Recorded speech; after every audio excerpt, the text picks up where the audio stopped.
I'm Nicholas Krestovff. I recently traveled to Myanmar, a Southeast Asian country moving from dictatorship to democracy. But something tragic is unfolding here as the world stands by.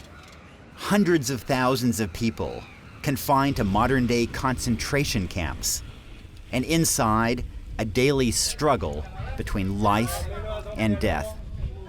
We have a woman who is in labor with a breech delivery. One foot has emerged. People like Munura Begum are locked up here because of their ethnicity. They live behind fences and police checkpoints. They can't leave, and doctors aren't allowed in, even to save their lives. Munura has been in labor for 20 hours. Her life is at risk. So is the baby's. Is she gonna die? Can you explain to them that we're journalists from the United States? We're trying to understand the situation with the Rohingya? These are the Rohingya people, a small Muslim minority originally from Bangladesh. For generations, they lived beside their Buddhist neighbors with manageable tensions. But all of that changed. Now they're nowhere to be found in the main city, just outside of the camps. This may look like a normal city market, but it's not. Here there used to be Muslim traders and businesses. Today there are none. This city has been ethnically cleansed. In 2012, Myanmar's new democracy unleashed long-simmering racial hatred. Violent clashes killed scores of Muslims and destroyed nearly 100,000 homes. Now the government's making that terrible situation worse. The authorities fenced the Muslims into closed camps, leaving them to rot. They can go anywhere within the camps, but they can't leave. It's like we are like being in the jail. We are like in the bats in the cage, like in the ghetto. As a result, they're deprived of jobs and schools. But the most urgent issue is medical care. 105? This child has a fever of 105 degrees. Without doctors, this baby's life now hinges on a wet washcloth. A Buddhist mob broke this man's arm. He couldn't get medical care, so he's now maimed for life. In March, the situation deteriorated even further. Buddhists attacked the offices of humanitarian groups, and the government expelled the aid group Doctors Without Borders. That deprived 1 million Muslims of their only real source of medical care. In my week in the camps, I found only one small team of international aid workers, and they were operating undercover. Is it fair to think of this as a concentration camp? I would say that it is. These people are completely shut off from the outside world, and the only health care or aid of any kind is what is brought in to them. Most of the time there is little to none.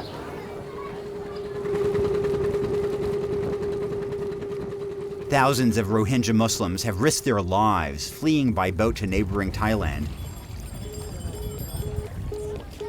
Many of the relatives they left behind are now planning their own escapes through the camp's only remaining link to the outside world.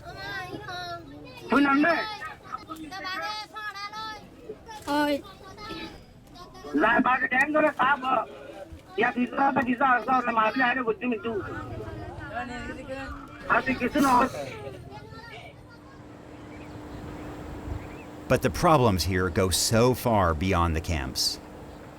I also visited rural Muslim villages where much of the violence took place. Like the camps, they're sealed off and guarded by Buddhist police who claim they're just keeping the peace. These Muslims are so isolated that when we arrived, a farmer handed us a letter written in broken English. People and Rohingya people are problem. It was a desperate plea for help.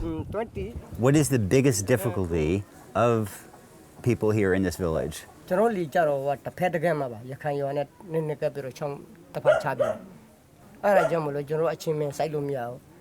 are you afraid? Is it possible that after we leave, that you will be punished for talking to us? During our conversation, the police hovered just outside. So why is the government doing this? ကျွန်တော်အနေနဲ့ကတော့အခြေအနေမဆိုးဘူးလို့don't worry. I went to see a senior state official to ask about the Rohingya. I was shocked by his response. ကျွန်တော်ပထမဆုံးပြောချင်တာကတော့ဒီမှာဆိုရင်ဒီမှာရခိုင်ပြည်မှာရောက်လို့မင်းရင်ရိုဟင်ဂျာဆိုတဲ့အသုံးတော့မသုံးပါနဲ့အဲ့တော့ကျွန်တော်တို့နိုင်ငံမှာရိုဟင်ဂျာဆိုတဲ့လူမျိုးမရှိဘူး How can there be progress for the Rohingya when officials deny their very existence? In the camp the other day, we saw a young woman who desperately needed a C-section. မှန်တယ်အဲ့လိုမျိုးကြကျွန်တော်တို့ကပြောတယ်လေကိုဝင်ရှိတယ်ဆိုတော့ဟိုဒါကတော့ဒီလူဦးရေနဲ့ပတ်သက်လို့ပြောရင်သူတို့ဒီမှာကမွေးဖွားမှုထိန်းချုပ်မှုသိပ်မရှိကြဘူး This hatred is fueled by the most unlikely leaders, Buddhist monks, like the enormously popular Waratu, who spreads hatred on Facebook. Muslim တွေကတကယ်တမ်းကျတော့အာဖရိကငခုတွေလိုပဲပေါ့နော်သူကကြီးထွားနှုံးလဲမြန်တယ်ဇက်ရိုက်လဲကြမ်းတယ်ဇက်တူငါးတွေကိုလဲစားတယ်ဇက်မတူငါးတွေကိုလဲစားတယ် Pop into even a remote monastery, and you can find echoes of Waratu.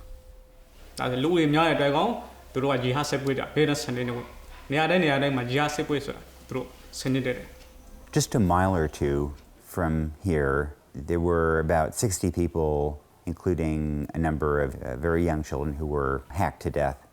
Do you have a responsibility as a religious leader to try to prevent this from happening again?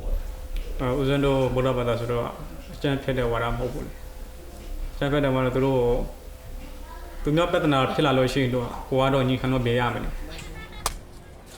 wanted to understand the Buddhist perspective. Ordinary Buddhists, like these guys, they see the Rohingya as violent, illegal immigrants who will take over. And democracy arguably makes the situation worse, as politicians compete for voters like these on nationalistic grounds.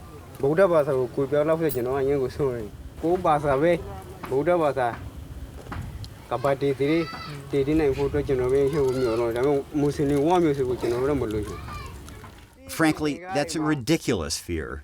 Myanmar is 90% Buddhist. My fear is that this poison could bring down the whole country. If you saw a Muslim boy your age, what would you do? How would you react?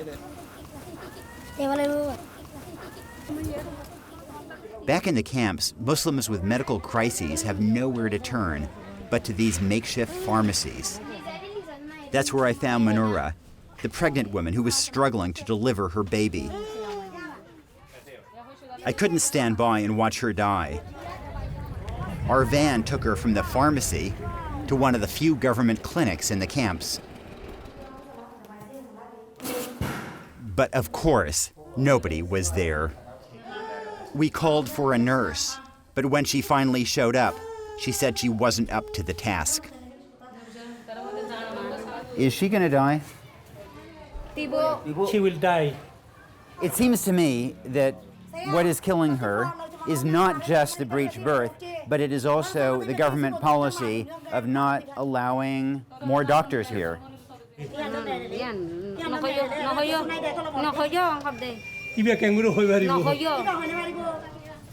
With no help to be found, Manora went home. Miraculously, she survived. Her baby girl did not. There are two Nobel Peace Prize winners who I wish could have been with me in these camps.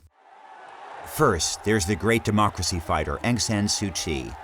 She's been quiet on this issue. She wants to be president, so it would be politically risky to speak up for the reviled Rohingya.